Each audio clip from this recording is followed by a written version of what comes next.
ಇನ್ನೇನು ರಾಮ ಮಂದಿರ ಉದ್ಘಾಟನೆಗೆ ರಾಮನ ಪ್ರಾಣ ಪ್ರತಿಷ್ಠಾಪನೆಗೆ ಕೆಲವೇ ದಿನ ಮಾತ್ರ ಬಾಕಿ ಇದೆ. ಆದರೆ ಪ್ರಧಾನಿ ಮಾತ್ರ ಇನ್ನೂ ಕೂಡ ದೇಶ ಸುತ್ತಾ ಇದ್ದಾರೆ. ಇವತ್ತು 3 ರಾಜ್ಯಗಳ ಪ್ರವಾಸವನ್ನ ಪ್ರಧಾನಿಯವರು ಮಾಡಿದ್ರು. ಕರ್ನಾಟಕ, ತಮಿಳುನಾಡು, ಮಹಾರಾಷ್ಟ್ರಕ್ಕೆ ತೆರಳಿ ಅಲ್ಲಿನ ಅಭಿವೃದ್ಧಿಯ ಕಾರ್ಯಕ್ರಮಗಳಿಗೆ ಚಾಲನೆ ಕೊಟ್ಟರು. ಇನ್ನು ಕರ್ನಾಟಕದ ಬೆಂಗಳೂರಿಗೆ ಆಗಮಿಸಿದಂತಹ ಪ್ರಧಾನಿ ನರೇಂದ್ರ ಮೋದಿ ಬೋಯಿಂಗ್ ಸಂಸ್ಥೆಯ ಕಚೇರಿಯನ್ನು ಉದ್ಘಾಟನೆ ಮಾಡಿದ್ರು. ಇದರ ಜೊತೆಗೆ ತಮಾಷೆಯಾಗಿ ರಾಜಕೀಯ ಕೂಡ ಮಾತನಾಡಿದ್ರು. ರಾಜ್ಯದಲ್ಲಿ ಮುಖ್ಯಮಂತ್ರಿಗಳು ಬರ್ತಾರೆ ಹೋಗ್ತಾರೆ, ಆದರೆ ಕೇಂದ್ರದಲ್ಲಿ ಸ್ಥಿರವಾದಂತಹ ಸರ್ಕಾರ ಇದೆ ಅನ್ನುವ ಮೂಲಕ ಸಿದ್ದರಾಮಯ್ಯನವರ ಕಾಲನ್ನು ಕೂಡ ಎಳೆದರು.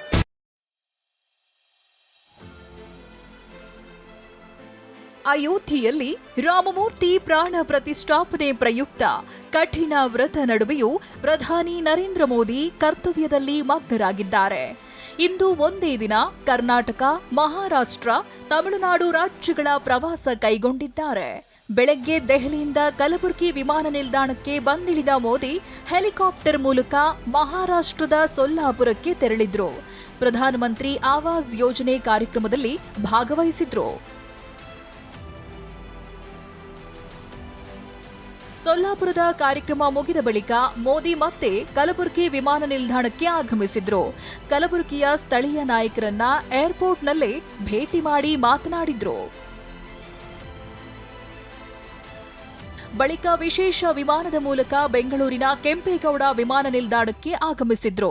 ಬಳಿಕ ದೇವನಹಳ್ಳಿಯಲ್ಲಿ ತಲೆ ಎತ್ತಿರುವ ಬೋಯಿಂಗ್ ಇಂಡಿಯಾ ಎಂಜಿನಿಯರಿಂಗ್ ಮತ್ತು ತಂತ್ರಜ್ಞಾನ ಕೇಂದ್ರ ಉದ್ಘಾಟನಾ ಕಾರ್ಯಕ್ರಮದಲ್ಲಿ ಭಾಗವಹಿಸಿದ್ರು. ಸಮಾರಂಭದಲ್ಲಿ ರಾಜ್ಯಪಾಲ ಗೆಹ್ಲೋಟ್, ಸಿಎಂ ಸಿದ್ದರಾಮಯ್ಯ, ವಿಪಕ್ಷ ನಾಯಕ ಅಶೋಕ್ ಉಪಸ್ಥಿತರಿದ್ದರು. ಈ ವೇಳೆ ಮಾತನಾಡಿದ ಮೋದಿ ಬೆಂಗಳೂರನ್ನ ಹಾಡಿ ಹೊಗಳುತ್ತಲೇ ಸಿಎಂ ಸಿದ್ದರಾಮಯ್ಯ ಕಾಲೆಳೆದರು. ಕಾರ್ಯಕ್ರಮ ಮುಕ್ತಾಯದ ಬಳಿಕ ಪ್ರಧಾನಿ ಕೆಂಪೇಗೌಡ ಏರ್ಪೋರ್ಟ್ನಿಂದ ಚೆನ್ನೈಗೆ ಪ್ರಯಾಣ ಬೆಳೆಸಿದ್ರು. ಪ್ರಧಾನಿಯವರದ್ದು ಸರ್ಕಾರದ ಪ್ರವಾಸವೇ ಆದರೂ ಲೋಕಸಭೆ ದೃಷ್ಟಿಯಿಂದ ಮೋದಿಯ ಪ್ರತಿಯೊಂದು ಹೆಜ್ಜೆಯೂ ಮಹತ್ವ ಪಡೆದುಕೊಂಡಿದೆ. ಬಂದು ಹೋಗುವ ಮಧ್ಯೆಯೇ ರಾಜ್ಯ ರಾಜಕೀಯ, ಅದರಲ್ಲೂ ಕಾಂಗ್ರೆಸ್ ಮನೆಯ ಬೆಳವಣಿಗೆಗಳ ಬಗ್ಗೆ ಬಾಣ ಬಿಟ್ಟು ಹೋಗಿದ್ದಾರೆ. Bureau report, TV9.